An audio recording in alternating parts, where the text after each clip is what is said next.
really pleased with how the pro day is going to this point. Um, it's always great to see the players come back. As you know, after the bowl game, many of them scattered throughout the country to train and prepare for the combine and for the pro day. And it's good to see them all back here on campus, along with seeing quite a few of their family members. So, really good day for me. It's just an enjoyable day. Obviously, I don't have the pressure on me that those guys do for their big job interview, but for myself and for a lot of our staff and for our players, it's always a good day to see everybody back, to see such a big turnout. It's really amazing. Uh, so many NFL teams here and different representatives from their organization are here to watch these guys, and to see the numbers that some of our players are putting up is quite impressive. And again, just says an awful lot about the development that's going on with our strength and conditioning team and our coaches that do such a fantastic job down there training these players all year long. And it was evident today. So very proud of them. They've all been outstanding players for us, but great people and great ambassadors for the University of Kentucky. And so we're grateful for these guys and wish them all the best. All right, our first question comes from John Hale. John, go ahead, please. Mark, it certainly seems like Jamin has done what he needed to today to put himself in that first round conversation. I'm curious, what are you telling teams when they ask you about kind of this meteoric rise he's gone on over the last year? Well, I think what a lot of people need to understand is these pro organizations, they're going to come to us for information and talk to us, but they're going to do what they want to do. There's nothing Mark Stoops can say that's going to push him into the first round. It's going to be Jamin doing the work and what his film looked like and their interviews with him and their workouts and all things of that nature. So, so it's really, you got to give credit to the players. Jamin is doing the things necessary, and his film speaks for itself, and the way he's improving and the way he's testing, is putting himself in a position. So there's nothing I can do, and I think that's a misconception by, unfortunately, a lot of past players and current players and things of that nature. Heck, your film doesn't lie. It is what it is, and Jamin deserves the credit. Again, our strength and conditioning team deserves some credit for putting him in position. His position coach, John Summerall, and before that, Matt House, and guys that have coached him up. But he's doing the things he needs to do to put himself in that position. So I give him the credit and the people that helped train him. Josh Moore. Mark, how's this event, from the first time you kind of started going through this stuff at Kentucky compared to now? I mean, just the level of attention on Kentucky specifically. I'm beyond going there. Does that make sense? I don't really need to go back. That's a long time ago. It's hard for me to remember, 8 years ago. I think it's fair to say I'm very pleased with the attention our players get. We are very open. I give great access to scouts and the players all the time. Obviously, COVID is a different situation lately, but we are very open and transparent and give them a lot of access to watch our players multiple times. But I'm, encouraged by the buzz that is around our program and the amount of pro people that are here watching. It's a busy time, and it was a lot of fun. There was a lot of enthusiasm in there today. It's really good for our younger players to watch that and to see. And I tell our players this all the time, and they watch it, but you can't just turn it on. A lot of, I really kind of hammer that into our players. Don't just think all of a sudden you're going to train between, your last game as a junior or senior and think you're going to put in this amazing amount of work and all of a sudden just overnight, you're going to be a big success. That's just not how it works. And kind of going back to John's question earlier about Jamin, this isn't some overnight sensation. Jamin has been working his tail off since the moment he walked in our door. And, for us, it's exciting to see who that's going to be next year. Again, you've heard me use this before, but it's true. Who was talking about Jamin a year ago? Other than maybe have an opportunity, right? Nobody was saying he was some amazing, football player, amazing athlete, or first-round pick. But he's done a lot of work for a lot of years to put himself in this position. Nick Roush? I can't remember much from 8 years ago either, Mark. Yeah, thanks, Nick. TJ Carter's a guy who finally got his pro day today. COVID basically pulled him off the roster at Arizona before he could even get going. What does it just say about him that a year later he's still chasing that dream? Yeah, that's a good point, and that's why TJ got an opportunity this year, because my general rule is every player gets one pro day. Whenever they come out as a junior or a senior, whatever, whenever they're eligible and they go, they declare.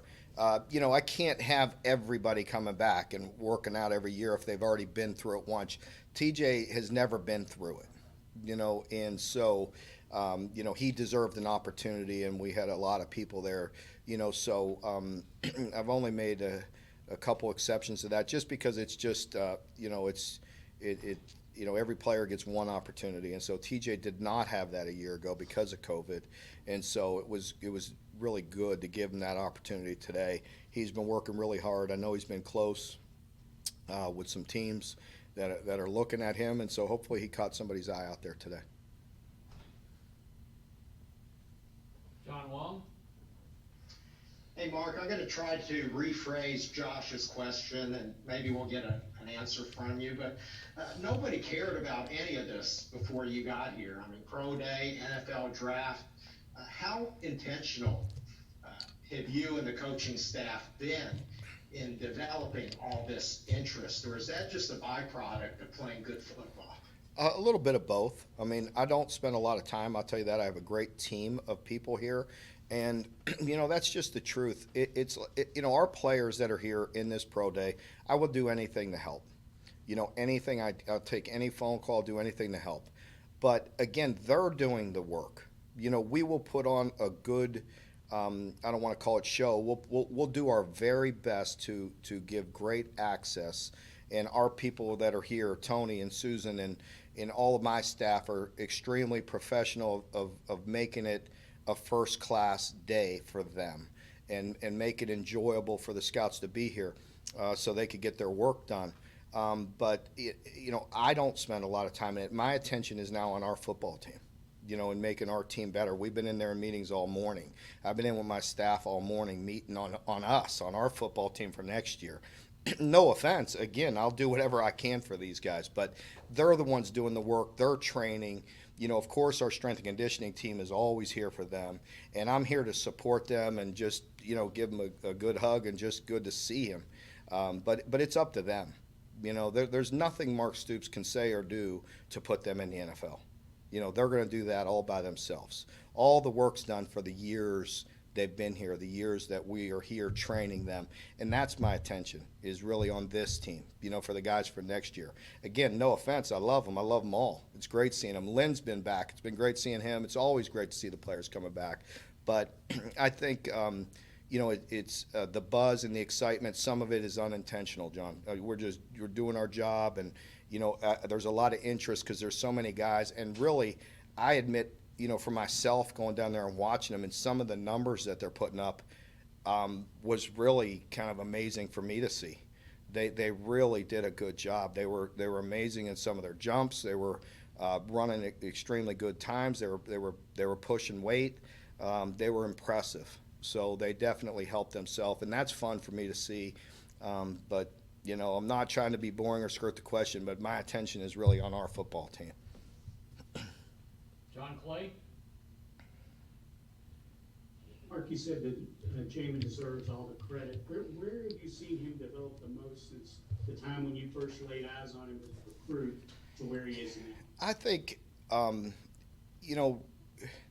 in every way, obviously.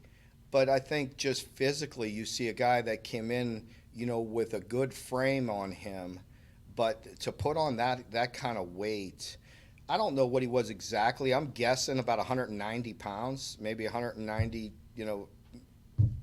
give or take a couple biscuits. But now he's 235, solid muscle, ripped up, jumping out of the gym and running great numbers, and that's from a lot of years of hard work. And again, our team putting him in a position to really train at a high level and develop. And so I think Jamin, just being very conscientious for all those years, he really put a lot of time into learning the game. He spends a lot of time with Coach Summerall, just being a student of the game as well. But if you just give me any one thing, I would just say physically, his body and the way he transformed, much like a Josh Allen, coming in with a lanky frame and putting on all that muscle. I mean, you can't even really call it weight because, there's not an ounce of fat on that guy. It's you're putting on a lot of muscle. Reminds me a lot of myself. Big joke there. Don't be making fun of me on that. Yeah, I feel like it deserves a follow-up. Yeah, that's right. I set myself up for that one. No, you guys are going to be throwing darts at me for that. All right, Nikki? Hi, Mark. Nikki Jabal at the Washington Post. Hi. Was there a moment in your time with Jamin where you look back and it really stood out to you as this is a ton that really embodies his growth, his development, or even just who he is as a player? I mean, it could be a game, a play, anything. Well, that's a really a hard question because he's a guy that kind of just likes to just stick to what he does. He's just a guy he is very consistent. You go back and I recall going back and seeing the way he grew up in South Georgia and just how well mannered he was and such a great family and the work ethic that he had. And that's the same thing he did every day here. And that's sometimes boring to write about and talk about, but it's the truth. He was just a guy that truly day to day got better each and every day. And he always just controlled the things he could control, come in, spend a little extra time. If he was struggling, putting it together mentally, he would pick it up, because he would put in the time. Same physically, just always working hard and watching what he eats. And, I don't know. I'm sorry I don't have anything fun. It's kind of boring to talk about because that's just who he is. He's consistent. And and I'll tell you this, he was a joy to coach each and every day. I'm going to miss him because he just always had a great attitude, had a smile on his face, but he had that determination each and every day, very competitive. And it doesn't surprise me to see him in this position. Jeff Drummond? Hey, Mark, you kind of touched on this briefly a moment ago, saying some of the numbers were kind of catching you by surprise, some amazing stuff. I'm thinking about Landon Young in particular, watching this video. He's moving around great. And for a guy that had that serious injury, a couple of years ago, what's that say about, what he's done and what the doctors have done for him? Well, amazing. I mean, he did a great job. Our docs did a great job. He did a great job with his rehab. Same with Gabe and our, trainers, just getting him back to full strength. But he is another guy. You're right. You look at him and you just look at his size and he weighed in at 310 today. But, the muscle that he put on. Landon always had that great frame. He had the length, but he had to work really hard. And you could see that today. It was really evident. Just seeing him physically, how big and strong he was. That's sometimes very hard for a guy that's in the 6'6", 6'7" range. I mean, to put on that amount of strength. And I'm looking at it here. He did the bench press 34 times. That's not easy for a guy with his arms that long. So, again, just a credit to him. Doesn't surprise me. He's always had the same work ethic. Just, put his head down and went to work and did a great job.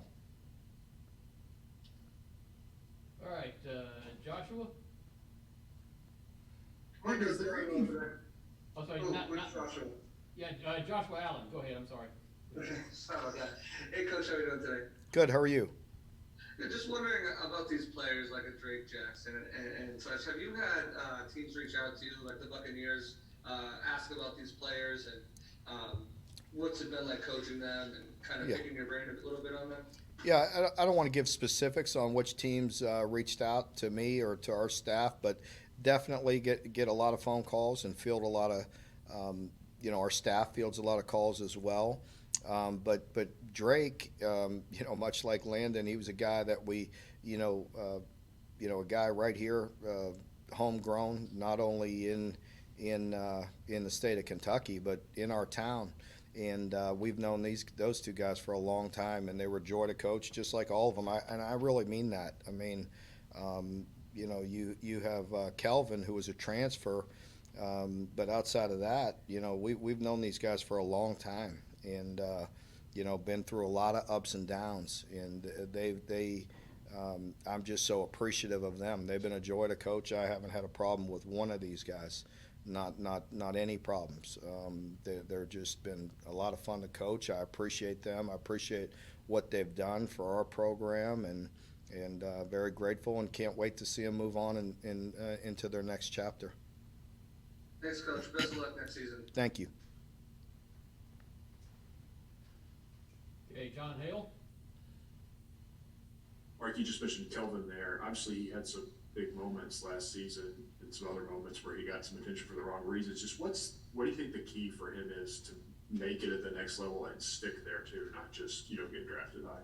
Well, not only Kelvin, any player, any of these guys, and the guys that are there will tell you just to be a professional. Just to handle their business. He obviously has the talent, and I expect him to. I'm sure he will. He has not been one bit of a problem for me. In the 2 years that he's been here, he's not been a problem whatsoever. He's always done a good job. He's been on time. He's worked hard. He bought into our culture and our program, and it's been a lot of fun to coach, and I don't expect that to change. I think anybody that's a professional, that's what's expected of them is just go handle your business, do what the coaches ask you to do, and perform. He definitely has the ability, and I expect him to play a long time.